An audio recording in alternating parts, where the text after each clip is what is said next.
Salut tout le monde, c'est Big Gaming 84 et on se retrouve aujourd'hui pour le tuto peinture des commandos rebelles.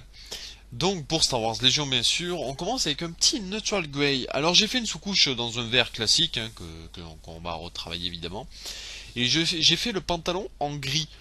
Alors je les ai un petit peu différenciés les commandos rebelles du reste. Petite info là de... J'ai acheté les décors pour Star Wars Légion, donc vous aurez bientôt des rapports de bataille avec des jolis décors évidemment. Ça va être sympa.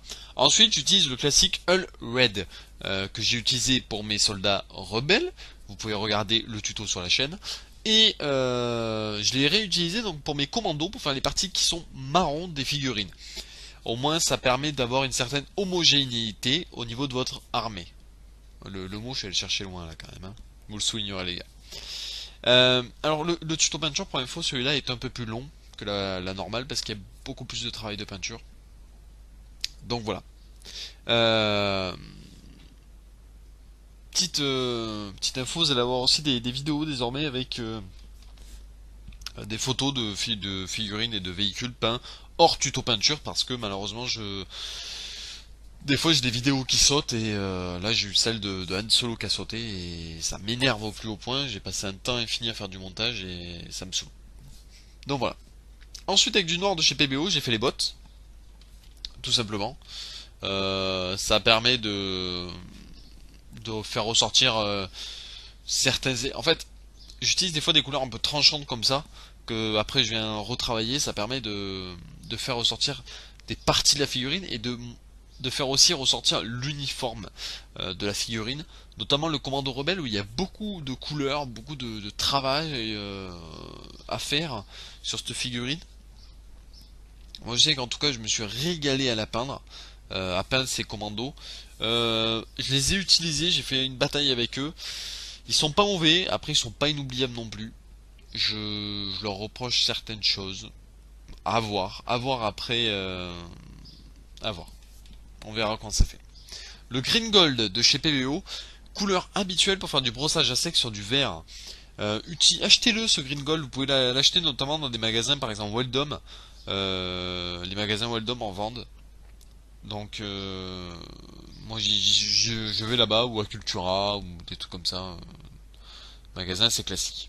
Cendre brune. Alors le cendre brune c'est pareil, c'est pour faire du brossage à sec sur des éléments marrons, c'est très bien. Sur des éléments noirs, gris, ça permet de faire un brossage à sec très marqué et très sympa. C'est une couleur idéale pour ça. N'hésitez pas à en avoir un ou deux pots d'avance parce que bah, vous le bouffez vite. Tout simplement, vous allez vite le bouffer parce que c'est une couleur qui est fabuleuse pour faire du brossage à sec. Voilà. Faut savoir que là, je vous montre le commandant de l'unité. J'ai peint toutes les figues assez rapidement. Ça se peint bien, ça se peint bien. Je crois que j'ai mis une grosse soirée à tout faire parce que j'utilise beaucoup de techniques de speed painting. On se rend pas compte, mais une figurine comme ça, je mets en gros 30 minutes à la peindre. Donc voilà. J'utilise beaucoup de techniques de speed painting et ça permet d'avoir un résultat tout à fait correct en pas trop de temps. Ombre brûlée. Alors l'ombre brûlée, c'est pour retravailler la ceinture ou la bandoulière, vous appelez ça comme vous voulez, de munitions et de grenades. Et également, vous retravaillez un petit peu le gant et des éléments comme ça. Parce que les gants, rappelez-vous, pareil sur les commandos rebelles, sur les non, pardon, sur les troopers rebelles classiques, j'avais fait les gants en ombre brûlée, donc en un brun très foncé. Le flat flèche habituel pour faire la peau, alors ça, bon, c'est classique, j'utilise cette couleur parce qu'elle est toute prête, j'ai pas envie de m'embêter à faire une couleur peau. Ça correspond bien à la couleur peau de la plupart des personnages, ça va très bien. Ensuite, le vert sapin ou vert forêt, j'ai utilisé pour faire un lavis, un petit lavis sur le vert, pour faire ces petites nuances de couleurs. Vous voyez, vous la voyez légèrement apparaître, vous le voyez un peu plus qu'en photo à la fin. C'est très bien de faire ça, de faire des lavis vous-même. C'est mieux que les lavis tout près à mon goût. Le titanium silver, donc je fais la boucle de ceinture avec et je vais faire un petit brossage à sec sur l'arme et sur les jumelles. Alors là J'y suis allé un peu grossièrement. Et j'ai vu également sur le truc qui est autour de leur tête. Mais après, vous le retravaillez. Le blanc de chez PBO pour faire les yeux. Tout simplement, hein, très classique. Surtout sur ces figurines là, si vous faites pas les yeux, il manque quelque chose et ça se sent. Alors avec du noir, je vais reprendre certaines parties de l'arme, juste pour enlever cet effet trop brillant, tout simplement. Voilà, et faire les yeux. Ensuite, flat aluminium. Le flat aluminium, je vais peindre les boucles du sac.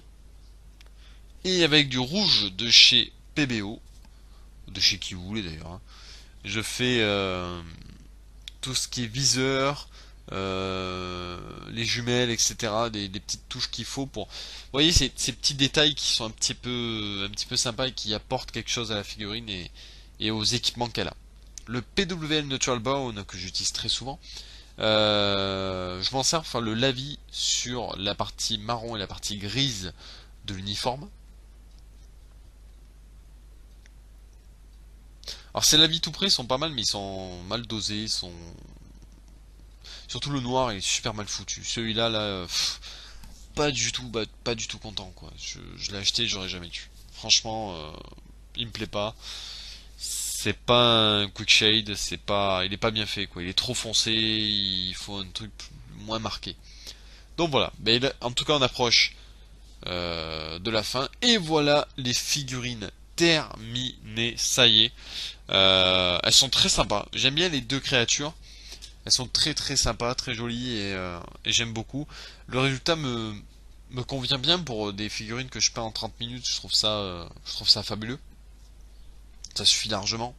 Faut pas oublier qu'on est sur du wargame, pas du diorama, pas de l'expo, etc. Donc ça va bien. Voilà. C'est suffisant. Faut pas aller chercher trop la complexité non plus. Ou alors vous avez des centaines d'heures à passer. Moi non. Donc voilà. Avec mon travail, je ne peux pas. Donc voilà, bah écoutez, j'espère que ce petit tuto vous a plu. N'hésitez pas à laisser un j'aime, un commentaire et à vous abonner, ça fait toujours plaisir. Et je vous dis à plus tout le monde.